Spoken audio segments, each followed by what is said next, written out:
Time के लिए। और बीजेपी आईटी सेल की बैठक में बोल रहे हैं CM Yogi.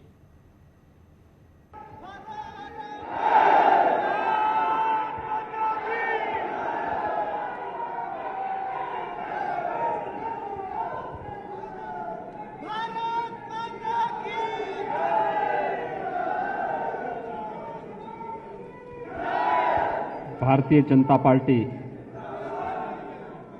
Uttar Pradesh IT cell के द्वारा आयोजित आज के इस प्रशिक्षण कार्यक्रम में उपस्थित भारतीय जनता पार्टी के प्रदेश के माननीय अध्यक्ष श्री स्वतंत्र देव सिंह जी,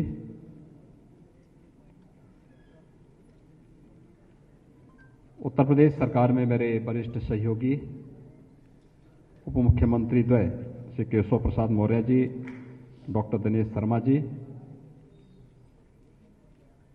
भारतीय जनता पार्टी के आईटी एवं सोशल मीडिया के राष्ट्रीय प्रभारी सम्मान्य श्री अमित मालवीय जी, उत्तर प्रदेश के आईटी सेल के प्रदेश के संयोजक श्री कामेश्वर नाथ मिश्र जी,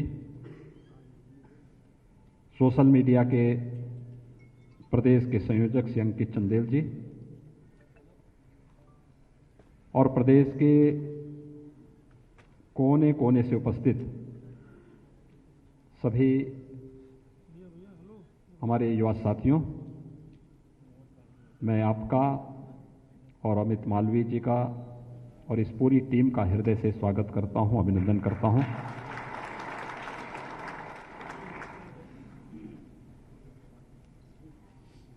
वास्तव में ये कार्यक्रम केवल चुनाव को ध्यान में रख करके ही नहीं, बल्कि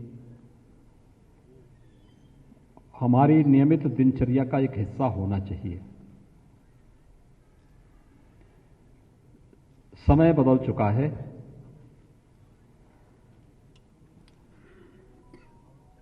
हम जिस व्यवस्था में रह रहे हैं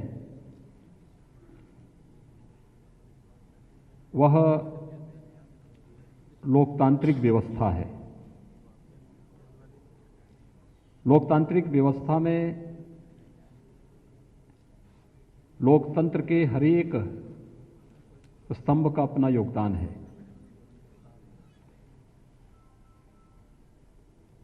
इसमें विधायिका की अपनी भूमिका है, कार्यपालिका की अपनी भूमिका है, न्यायपालिका की भी अपनी भूमिका है और मीडिया भी अपनी भूमिका के साथ इस पूरी व्यवस्था पर पैनी निगाह रखे रहता है। बाकी अन्य व्यवस्थाएं अपने अनुरूप चल रही हैं, लेकिन पिछले 2 दशक के दौरान जो सबसे ज्यादा बदलाव आया है वह लोकतंत्र के इस चौथे स्तंभ में आया है और वह है मीडिया। उसका स्वरूप बदला है, उसकी भूमिका भी बदली है। आज से 2 दशक पूर्व तक विजुअल मीडिया इतना प्रभावी नहीं था, प्रिंट मीडिया था, उससे जुड़े हुए ग्रुप थे, उनके मालिकान हुआ करते थे, उनके संपादक, उनके प्रधान संपादक, ये सब होते थे, एक संवाद होता था। इसके बाद 2 दशक पूर्व अचानक विजुअल मीडिया की उपस्थिति लोकतंत्र में देखने को मिली। कमोवेश वही स्थिति थी, थोड़ी तीव्रता उसमें आई थी। हम लोगों ने जब राजनीति शुरू किया था, सार्वजनिक जीवन में जब हम लोग आए थे, प्रिंट मीडिया का बोलबाला था। कम ज्यादा बातों पर विश्वास हो जाता था, लोग सही तथ्य से जानकारी लेते थे। यानी ये माना जा सकता था कि प्रिंट मीडिया का भी कोई माई बाप था, विजुअल मीडिया का भी कोई माई बाप था। लेकिन इसके बाद जिस एक मीडिया ने अपनी धमक बनाई है वो अपनी बिना किसी माई बाप का है।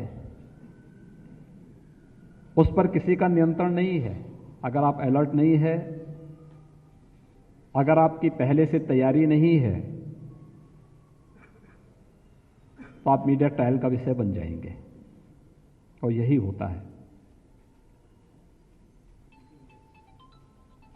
सोशल मीडिया की भूमिका से हम कतई अपने आप को अलग नहीं कर सकते। सोशल मीडिया आज की युवा पीढ़ी को और पूरी व्यवस्था को कैसे प्रभावित कर रहा है, उसको भी कोई नजरअंदाज नहीं कर सकता। आज कोई एक मुद्दा है, सोशल मीडिया में उठता है, और सोशल मीडिया जैसे उसको कुछ देर तक आगे बढ़ाता है, दूसरे तीसरे दिन वह विजुअल और प्रिंट मीडिया का मुद्दा बन जाता है, मीडिया ट्रायल का विषय बन जाता है। फिर उसी में पैनल डिस्कशन होने लगते हैं, उसी में बड़े बड़े राइटअप आने लगते हैं, उसी में सारी चीजें आगे बढ़ने लगती हैं। और इसलिए इस बेलगाम घोड़े को नियंत्रित करने के लिए हमारे पास उस प्रकार का प्रशिक्षण और उस प्रकार की तैयारी बहुत आवश्यक है, और वह हम जैसे कार्यकर्ताओं के लिए तो अत्यंत आवश्यक भी है।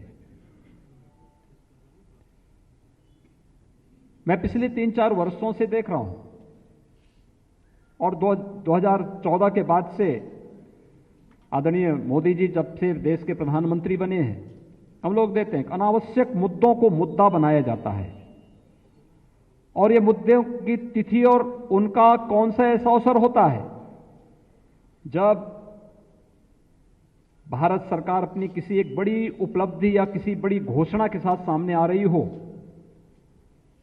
देश जब किसी एक बड़ी घटना का गवाह बनने वाला हो, तब देश के अंदर वातावरण उस रूप में खराब करने का प्रयास होता है, और उसका माध्यम बनता है सोशल मीडिया।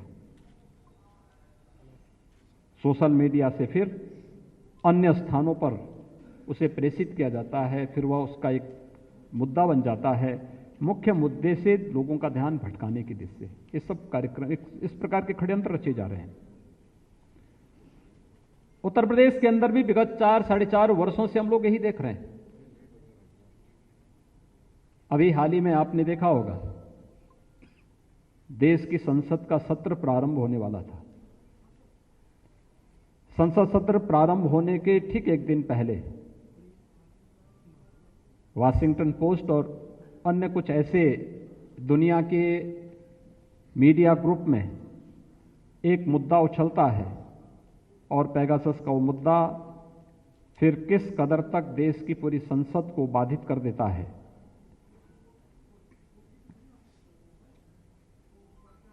जो लोग इस मुद्दे को उठा रहे हैं, उनके पास कोई तथ्य और प्रमाण नहीं,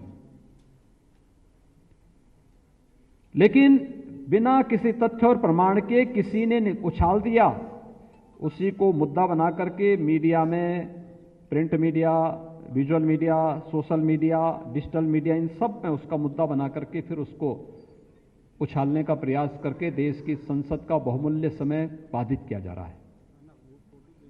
यह महत्वपूर्ण सत्र था। इस सदी की सबसे बड़ी महामारी के दौरान कोरोना प्रबंधन के बारे में भारत सरकार के द्वारा किए गए बेहतर प्रयासों की चर्चा हो सकती थी। थर्ड वेव की जो आशंका विशेषज्ञ मान रहे थे, इस पर हमारी क्या रणनीति है, इसके बारे में चर्चा हो सकती थी। देश के अंदर आंतरिक और बाह्य सुरक्षा के मोर्चे पर सरकार ने क्या किया है और आगे की क्या रणनीति है, इस पर चर्चा हो सकती थी। इस सदी की सबसे बड़ी महामारी ने दुनिया को जब पूरी तरह प्रभावित किया है, तो स्वाभाविक रूप से इसका प्रभाव रोजगार पर भी पड़ा होगा। सरकार ने रोजगार के लिए क्या कदम उठाए हैं और इस संबंध में आगे क्या अपेक्षाएं हो सकती थी, संसद के सत्र में चर्चा का यह विषय बनते और उसके माध्यम से प्रत्येक नागरिक को देश के बारे में भी जानकारी मिलती, सत्ता पक्ष की गतिविधियों की जानकारी मिलती और विपक्ष कितना सक्रिय भूमिका का निर्वहन कर रहा है उनके हितों के लिए, इस पे भी चर्चा होती। लेकिन तो सोशल मीडिया कितना अहम